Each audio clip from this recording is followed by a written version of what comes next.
بسم الله الرحمن الرحيم وصلى الله على نبي محمد.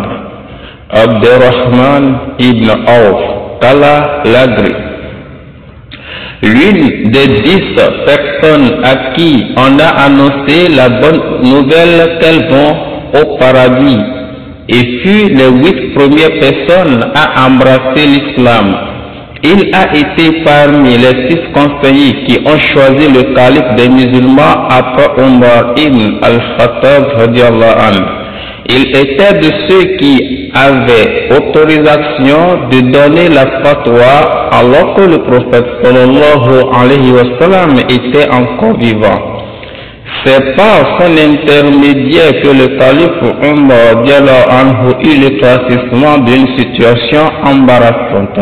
Dans le temps, durant le règne d'Omar, une peste terrible a frappé la Syrie et a emporté près de 25 000 musulmans, dont les illustres compagnons tels Abu Obeida et Muaz ibn Jabal anhum.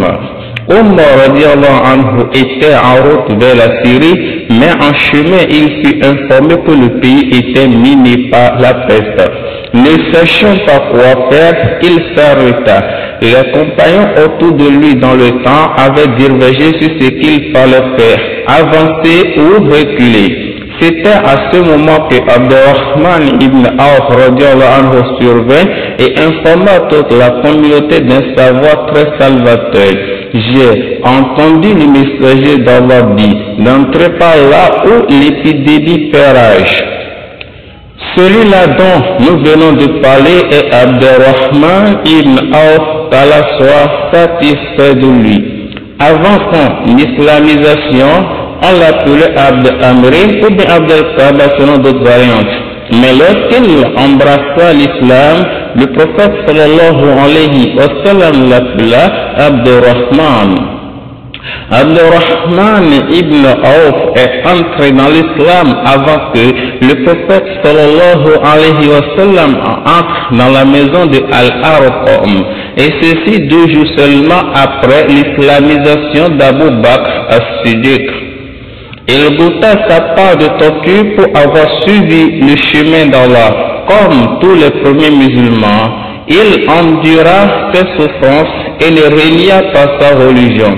Comme tous ses coreligionnaires, il était ferme et fut véridique dans sa foi et dans sa croyance.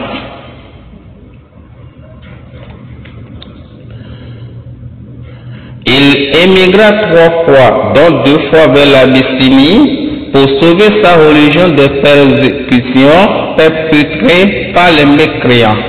Et quand le prophète sallallahu alayhi wa sallam et ses compagnons obtint la permission d'émigrer vers Médine, il fut à la tête des premiers émigrants qui l'ont fait pour Allah et son prophète.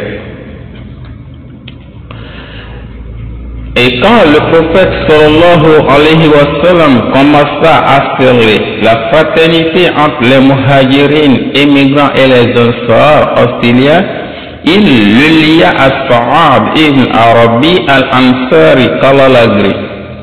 Sa'ad radiallahu anhu dit à Abdurrahman radiallahu anhu: cher frère, je suis l'homme le plus riche de Médine, j'ai 2 grands jardins et des épouses. Vois lequel de mes jardins te convient pour que je te le donne. Regarde laquelle de mes épouses te plaît le mieux pour que je la divorce pour toi. Abdurrahman radiallahu anhu répondit à son frère: qu'Allah bénisse tes biens et ta famille. Montre-moi simplement un marché. Sa'ad radiallahu anhu le lui montra et il commença par acheter et vendre et commença par amasser ses bénéfices. Très peu de temps après, il économisa la dot d'une femme et se maria. Se présentant au prophète sallallahu alayhi wa sallam avec des odeurs de parfum, celui-ci lui dit: Mahyam, ya Abdurrahman, c'est-à-dire une expression de surprise. Je me suis marié, dit Abdurrahman. Tu t'es marié? Et quelle dot as-tu donné à ton épouse? Le poids d'un noyau d'or, répliqua Abdurrahman. Le prophète sallallahu alayhi wa sallam lui dit, fais une fête, ne serait-ce qu'avec un seul mouton, qu'Allah bénisse tes biens.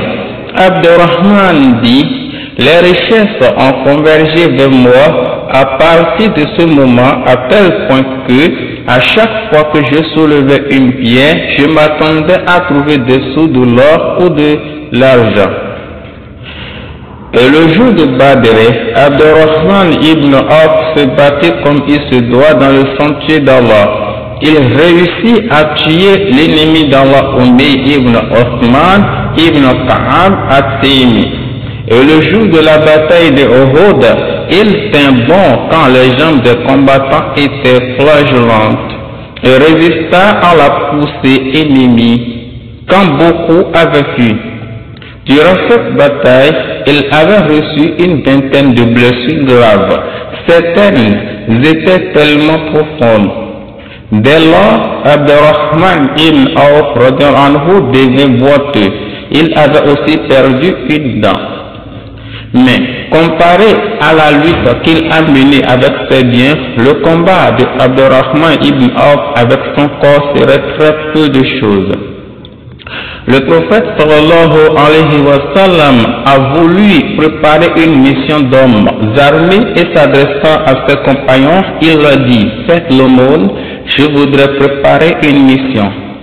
Abdurrahman ibn Auf se précipita vers sa maison et revient très peu de temps plus tard, disant, ô envoyé d'Allah, j'ai 4000 dinars. J'en ai accordé 2000 pour mon Seigneur et les autres 2000, je les ai laissés pour ma famille. Le prophète sallallahu alayhi wa sallam lui répondit, qu'Allah bénisse ce que tu as donné et qu'il bénisse ce que tu as gardé.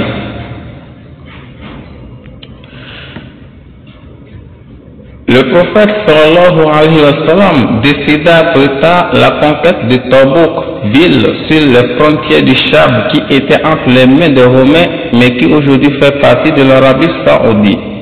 C'était la dernière conquête de la vie du prophète sallallahu alayhi wa sallam et il avait besoin de capitaux, autant qu'il avait besoin d'hommes. L'armée romaine était nombreuse et forte.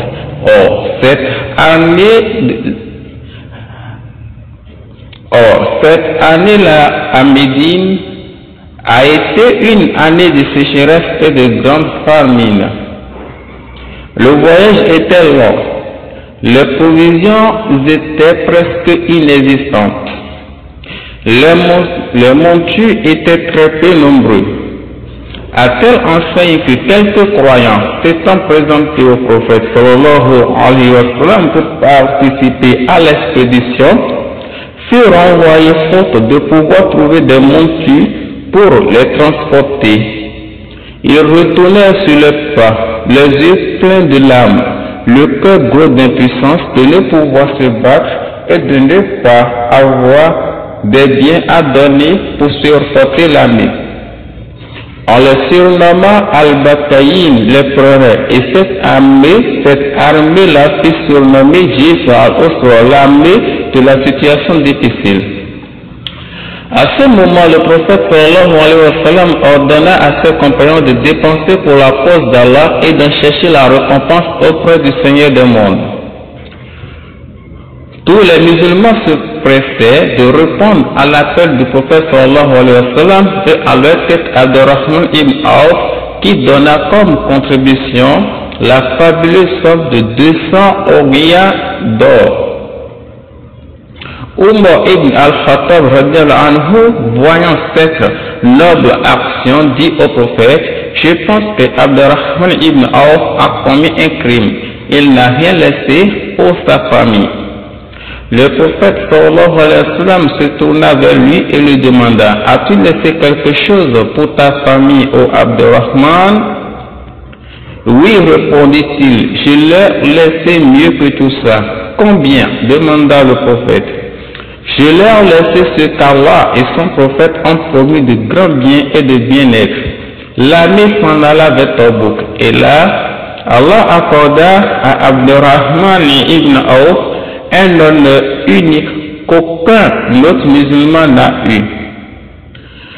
L'heure de la prière sonna alors que le prophète sallallahu alayhi wa sallam était absent et Abdurrahman ibn Auf radiallahu anhu fut l'imam.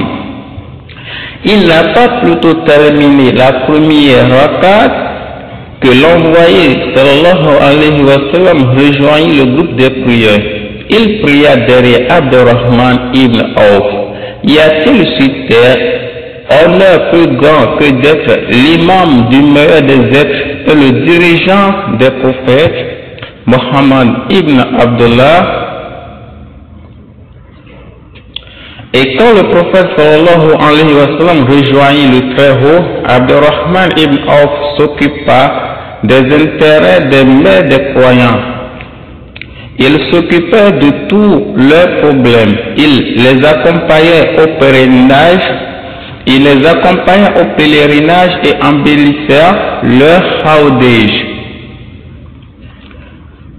Il les faisait descendre dans le lieu qui leur plaisait, et ceci est l'un des honneurs de Abdurrahman ibn Auf et une confiance que lui ont accordé les mères des croyants. Il a le droit de s'en énorgueillir et de s'en vanter. Abdurrahman ibn Auf radiallahu anhu a atteint un tel degré de bonté pour les mères des croyants qu'il a vendu une terre qu'il possédait à 40 000 dinars et il en a complètement distribué le fruit entre la tribu des Banu Zahra, c'est-à-dire la tribu de Amina bint Wahb, les épouses du prophète sallallahu alayhi wa sallam, entre les muhajirines et les nécessités parmi les musulmans. Quand il envoya à Aïcha radiallahu anha, la mère des croyants, sa part, elle demanda de qui viennent ces biens. On lui répondit de Abdurrahman ibn Auf. Aïcha radiallahu anha dit, le prophète sallallahu alayhi wa sallam a dit, seuls les patients prendront soin de vous après ma mort. La prière du prophète sallallahu alayhi wa sallam à Abdurrahman ibn Auf radiallahu anhu pour qu'Allah le bénisse, le protégea durant toute sa vie et il devint le compagnon du prophète sallallahu alayhi wa sallam le plus riche. Son commerce a prospéré extraordinairement et augmenté sans cesse. Ces caravanes allaient et venaient de Médine transportant le blé, la farine, le beurre, les vêtements, les ustensiles de toutes sortes, les parfums et tout ce dont ils pouvaient avoir besoin. Et un jour, la caravane de Abdurrahman ibn Auf arriva à Médine. Elle était composée de 700 chameaux. Oui, 700 chameaux chargés de la mira de tout ce dont les habitants de Médine pouvaient avoir besoin. Quand ce cortège impressionnant entra dans la ville, la terre trembla sous les pattes des montures qui faisaient un vacarme très fort. Les habitants étaient figés de stupéfaction devant les 700 chameaux chargés de marchandises qui arrivaient. L'agitation gagna les Médinois, les uns appelant les autres à venir assister à ce défilé. Aïcha radiallahu anha, intriguée par tous ces brouhaha, demanda ce qui se passait. On lui dit, c'est la caravane de Abdurrahman ibn Auf qui vient de la Syrie chargée de marchandises. Aïcha demanda, est-ce une caravane qui fait tout ce vacarme? Oui, ya al-Mu'minin, oui, la mère des croyants. Et il y a 700 chameaux. Aïcha radiallahu anha secoua la tête songeuse comme si elle essayait de se rappeler une scène passée et dit, qu'Allah bénisse tous ses biens et la récompense de l'au-delà est encore beaucoup plus grande. J'ai entendu le prophète sallallahu alayhi wa sallam dire, le jour du jugement, Abdurrahman ibn Auf entrera au paradis en rampant. Oui, les richesses de ce monde rendent difficile l'accès au paradis. Et avant que la caravane ne s'arrête, on a annoncé à Abdurrahman ibn Auf radiallahu anhu la bonne nouvelle rapportée par la mère de croyant Aïcha radiallahu anha. Lorsqu'il entendit la nouvelle, il se précipita vers Aïcha et lui demanda: Maman, as-tu entendu ces paroles de la bouche du prophète? Oui, répondit Aïcha. Abdurrahman ibn Auf ne put contenir sa joie et lui dit: Tu m'as rappelé un hadith que je n'ai jamais oublié. Si je peux, j'essaierai d'y entrer debout, sois témoin que ces caravanes et tout ce qu'elles transportent, je les donne pour l'amour du Seigneur. Maintenant, Abdurrahman ibn Auf va encore multiplier ses aumônes. Il distribuait les biens à pleine main et ne comptait pas la dépense. Il donnait à gauche et à droite, en secret et en plein jour. Il donna ainsi en aumône 40 000 dirhams d'argent, suivi de 40 000 dinars en or. Aussi, il donna en aumône 200 ouguias en or. Il munit une fois 500 combattants de chevaux pour la bataille et une autre fois de 1500 montures. Quand la mort inévitable s'approcha, Abdurrahman ibn Auf libéra un grand nombre de ses serviteurs et demanda ensuite que l'on donne 400 dinars d'or à chaque badrite, c'est-à-dire les combattants de la bataille de Badr, qui étaient encore vivants. Or, il y avait encore 100 badrites vivants dans le temps. Ensuite, Abdurrahman ibn Auf recommanda de donner des biens fabuleux à chacune des épouses du prophète sallallahu alayhi wa sallam. Aïcha disait toujours dans ses invocations qu'Allah l'abreuve de la rivière de Salsabil. Après toutes ces dépenses, il a laissé pour ses héritiers des biens incommensurables que personne ne pouvait compter. Il laissa 1000 chameaux, 100 chevaux, 3000 moutons, etc. Ces 4 femmes reçurent chacune leur part d'héritage, leur constituant une immense fortune. Abdurrahman ibn Auf radiallahu anhu laissa aussi des barres d'or et d'argent qu'on a découpé avec les haches pour les distribuer entre ses héritiers. Tout ceci s'explique par la prière du prophète sallallahu alayhi wa sallam de bénir ses biens. Toutes ces richesses n'a pas séduit Abdurrahman ibn Auf ni n'a changé ses habitudes de bonté et de modestie. Quand on le voyait au milieu de ses serviteurs, on ne pouvait pas faire la différence entre le maître et l'esclave. Sa'id ibn Hussein a dit: Abdurrahman ibn Auf était si modeste que l'on ne le distinguait pas parmi ses esclaves. Un jour, qu'on lui présenta un repas, alors qu'il jeûnait, il le regarda et dit: Mus'ab ibn Umayr est mort et il est beaucoup plus valeureux que moi. Nous n'avons pas pu trouver pour lui, comme le dit Abdurrahman ibn Auf, nous n'avons pas pu trouver pour lui qu'un linceul qui, quand il couvrait sa tête, laissait ses jambes nues, et quand il couvrait ses jambes, découvrait la tête. Hamza est tombé aussi en martyr, et il est mieux que moi. C'est qu'on ne lui a trouvé comme linceul qu'une simple robe. Puis, Allah nous donna des biens de ce monde, ce qu'il nous donna.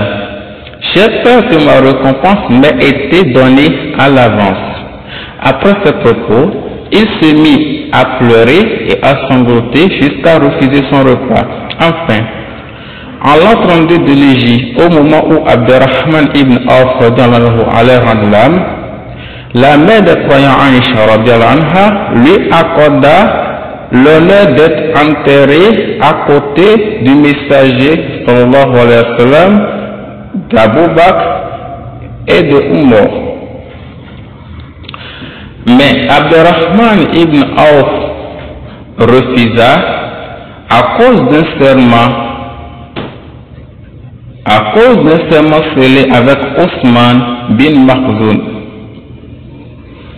Abdurrahman ibn Auf scella un serment avec Othman ibn Makhzoum, à savoir qu'il sera enterré l'un à côté de l'autre. Il respecta le serment. Juste avant de mourir, Abdurrahman ibn Awf dit: j'ai peur d'être empêché de rejoindre mes compagnons à cause de la grande fortune que j'ai eue. Peut-être se rappela-t-il à ce moment le hadith du prophète sallallahu alayhi wa sallam qui dit: Abdurrahman ibn Awf ira au paradis, ainsi que la promesse d'Allah qui dit: ceux qui dépensent leur bien dans le sentier d'Allah sans faire sur leur largesse ni d'un rappel ni d'un tort auront leur récompense auprès de leur Seigneur. Nulle crainte pour eux et ils ne seront point affligés. Coran 2, verset 262. La dépouille mortelle d'Abdurrahman ibn Awf a été transportée vers sa demeure dernière, sa demeure finale, par l'oncle du prophète sallallahu alayhi wa sallam, Sa'ad ibn Abu Waqqas radiyallahu anhu. Osman ibn Affan radiyallahu anhu participa à la prière sur sa dépouille.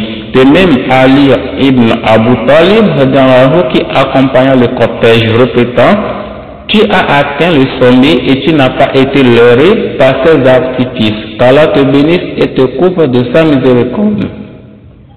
Heureux soit Abdurrahman ibn Awf radiyallahu anhu, quel heureux destin que le sien. Le paradis lui a été annoncé par celui qui ne dit que la vérité, le prophète Muhammad sallallahu alayhi wa sallam.